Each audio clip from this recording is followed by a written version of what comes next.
My friends, the hour is late, but the cause is just. Welcome to Cinema Society Saturday, where horror content creators unite for a frightfully good time. Each week we're paired with a fellow horror enthusiast. They select a picture for me, and I return the favor. No skipping, no swapping, only screams. This week's theme is 1930s horror, and my partner is one of my absolute favorite people in this community, Alexis Chainsaw Massacre. She also hosts the absolutely delightful podcast Boogie Nights with Alexis Chainsaw Massacre. And if you're not following or listening, well, that simply won't do. Alexis gave me The Walking Dead from 1936, directed by Michael Curtiz and starring the incomparable Boris Karloff.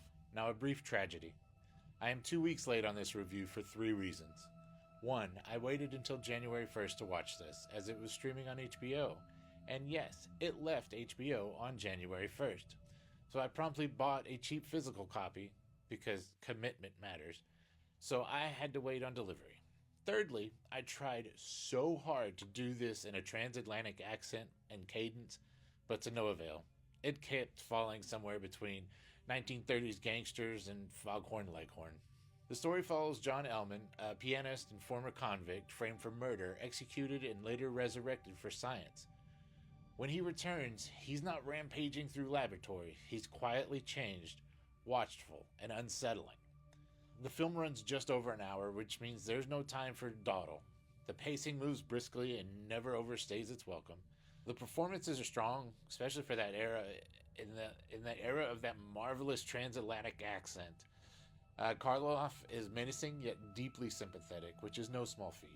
Visually, the camera work is pretty straightforward, but the lighting does a lot of the heavy lifting. That train sequence is still pretty impressive, and the mood feels surprisingly modern compared to much of the gothic horror of that time. I landed at a 7 out of 10, placing this one firmly in solid screams, worth your time. IMDb sits at a 6.6, which feels about right. If you enjoyed classic horror, pre-code atmosphere, and Karloff doing what Karloff does best, this one is well worth an evening. Right or wrong, weak or strong, these are my opinions.